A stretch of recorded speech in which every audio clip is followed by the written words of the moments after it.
These are the mangroves of Lamu County in northeast Kenya. You won't find a larger area of mangroves anywhere else in Africa. But massive development projects are planned here. And these trees, along with their forest cousins inland, are set to lose out on a huge scale.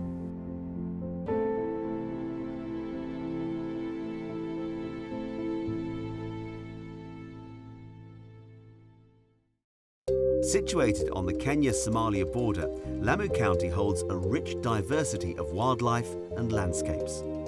Critically endangered animals such as the Hirola antelope inhabit the forests here. On the banks of the Tana River, there lives a species of monkey found nowhere else, the Tana River mangabe. And Witu Forest is the only known place on Earth you can find the Euphorbia tanaensis tree. But as with so many other developing nations, ecosystems in this part of the world are no stranger to widespread degradation.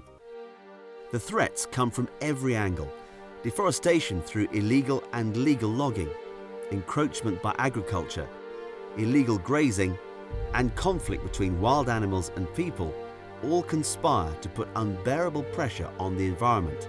So Lamu's once densely forested landscape has today been reduced to no more than a fragmented patchwork. The Horn of Africa region has also been suffering recurring droughts since 2011, the most serious being this year. This has exacerbated the challenges for humans and wildlife. The drought ended just the week before filming started.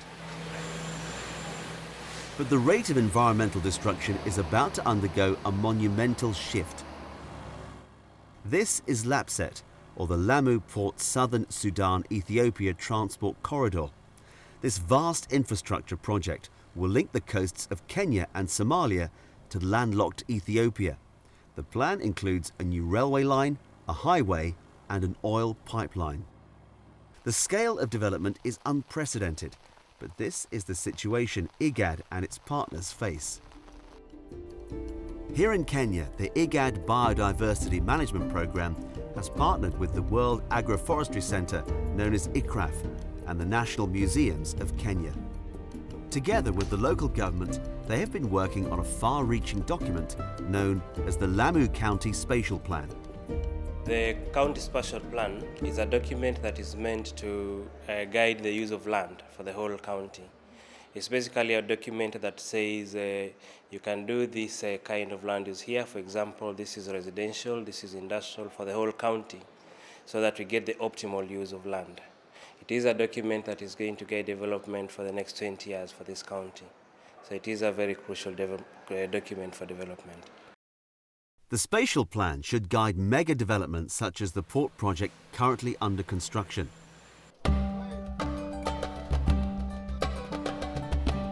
The new port is located next door to the ancient island town of Lamu. The entire area is environmentally sensitive. The town itself is a UNESCO heritage site, a place where donkeys still have right-of-way in its maze of narrow streets. The local community should benefit economically from the development, but these benefits will need to be measured against the inevitable environmental and social impacts. The LAPSSET is going to develop pipeline, it's going to develop roads, it's going to develop railway line. So definitely, I mean, despite the environmental and social impact assessment having been cleared, the impacts on the environment are there, and it's likely to affect biodiversity in the area. So I think the only thing that needs to be looked at is, to what extent does it affect biodiversity, and to what extent can you accommodate those negative impacts. And when we talked to the government about the environmental and social impact assessment, they've given a go-ahead. But the moment they notice that negative impacts are happening on the marine ecosystem, they have said they are going to stop the projects. The reality is that once a project like that starts, it's so many millions of dollars being invested. It will take a lot of time to litigate for such cases.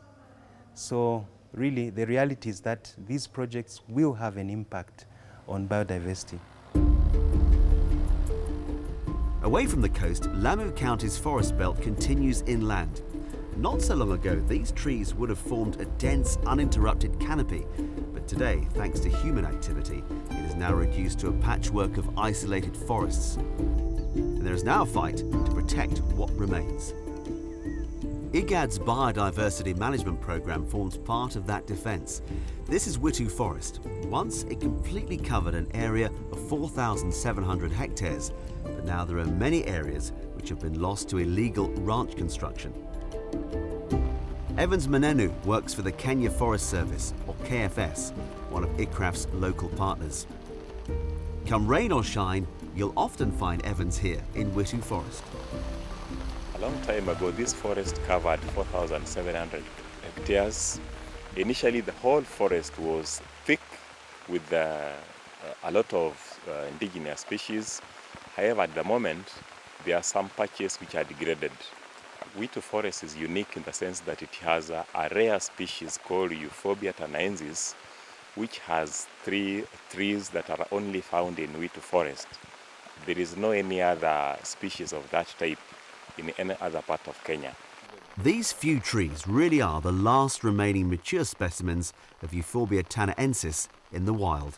This part of the forest is heavily protected by the KFS rangers, but resources are tight. The rangers can't be everywhere at the same time, so the KFS has to work with the local community if it stands any chance of success.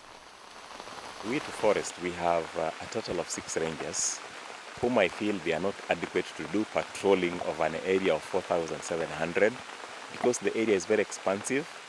It has a lot of wildlife, so it requires high manpower to do adequate patrolling. Now, to address illegal logging in the forest, Kenya Forest Service has forest rangers who do day-to-day patrols. During these patrols, Kenya Forest Service has also brought the communities on board through formation of community forest associations. We have gotten community scouts who patrol the forest alongside our forest rangers. In the course of these patrols, we are able to address poaching, illegal encroachment, so that it's really been brought to very low levels. We get some minimum funding from the government, not adequate to patrol the forest. This is why we get support, for example, from IGAD, who sponsor these patrols. If this funding is enhanced, we would get more rangers. Also, we would also support community scouts who are able to supplement the patrolling by the forest rangers. Joseph Maganga is one such community scout. He is part of a new generation who can see the value in protecting this area. Nilikuwa forest ranger kama form of employment kwangu na pia kwa kuchunga mazingira. Kulingana na kuchunga mazingira, sisi wenyewe kibinadamu lazima tuishi mazingira mazuri. Tunapata uhai kutokana na mazingira mazuri. Na pia hata machakula zetu zinatokana na hiyo mazingira. Kwa sababu hata hiyo inatatiza maisha yetu ile tunayoishi. Kwa mfano, miti katakatwa kunaweza leta jangwa. Maji yatakuwa yamekosekana. Pia mvua ikosekana, pia sisi tuko njaa. Na pia wanyama watakosa machakula, na wanyama pia watakufa kwa kukosa machakula. As well as patrols, the KFS are planting tree seedlings in degraded areas next to the forests. But it would seem that tree planting is no quick fix. We have planted about 10,000 tree seedlings, and when we carried out survival count, it was only 10% that survived. That was actually articulated, or that was brought about by drought that actually affected this area. So can you show us an example? Yeah, example is this pit here, which has no tree.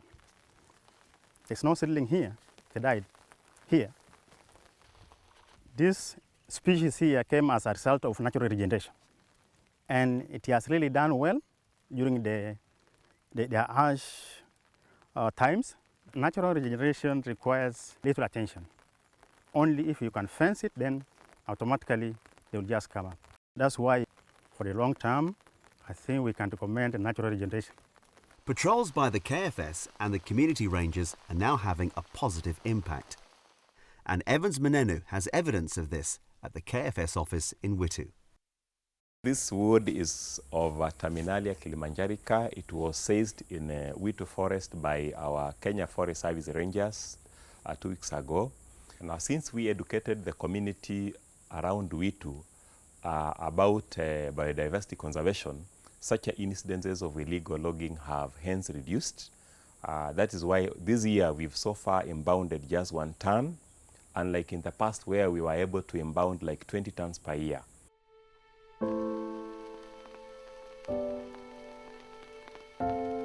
The success of the KFS in reducing illegal logging is clear, but the pressure on the forest is not about to ease up. The recent drought in Africa has caused widespread loss of wildlife and increased conflict between humans and animals. Added to this is the steady march of the LAPSSET project. The environmental impact could be overwhelming. Salem Omar from the Lamu Conservation Trust explains more. Kusema ukweli, mara hii kiangazi ilikuwa kiangazi kubwa sana kuliko hiyo ya miaka ya nyuma ya 83 na 64. Kiangazi imekuwa ni kiangazi kubwa sana na imeleta shida kubwa kwa ukosefu wa chakula, nyasi na ukosefu wa maji. Maziwa yote yamekauka, hata visima vimekauka. Kwa hivyo imeleta wanyama kuja karibu zaidi na raia.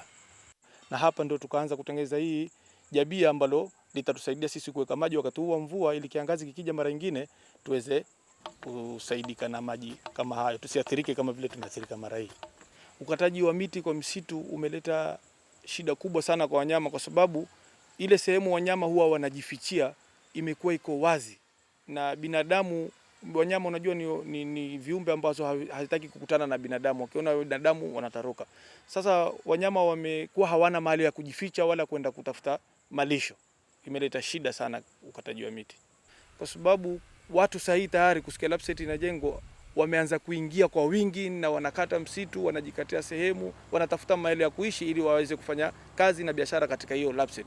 So area kubwa inapotea, mazingira yanaharibika, misitu inapungua, wanyama hawana mahali pa kukaa, miti inakatwa, ndio hata kiangazi kimekuwa kikubwa na mito imepungua. Ile sehemu za chemchemi za maji zote watu wamefanya ni makao, kwa sababu ili wapate kufanya biashara ndani ya LAPSSET. Kwa hivyo hiyo naona itatuletea athari kiasi fulani cha upande wa mazingira.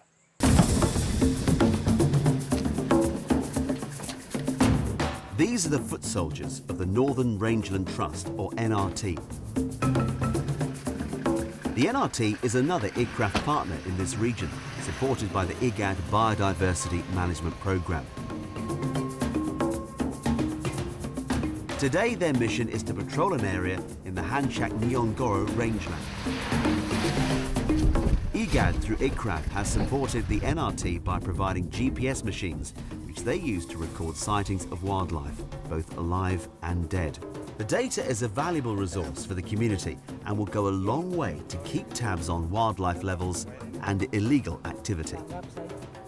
Sasa sisi tunafanya tarakimu ya wanyama. Hii ndio kazi huwa tunafanya kila asubuhi mpaka tuje tuchukue hiyo idadi ya wanyama, wamelala aje, wako hali gani, ndio tujue ama wako na gonjwa ama wako na nini, ndio ili tujue kila wameongezeka ama wamepungua. The importance for people to have a sense of ownership of their environment is at the heart of the IGAD Regional Biodiversity Policy. This is why all across Lamu County, community conservancies have been set up. But with the region's complicated mix of tribes, peaceful coexistence cannot be taken for granted. Hassan Youssef is a Conservancy Development Officer working for the NRT.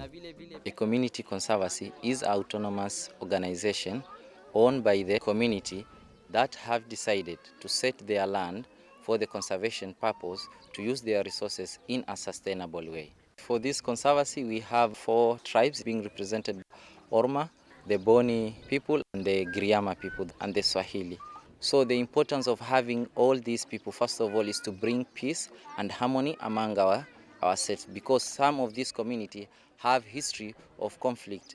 The farmers and the pastoralists, like Griama are farmers and the Orma community are pastoralists. So the conservancy is a tool that brings peace among the community. IGAD's Biodiversity Management Programme is helping to secure the future of remaining forests and wildlife here in Lamu County. But in our next film, we will see how the programme is helping the people who live in and around these forests.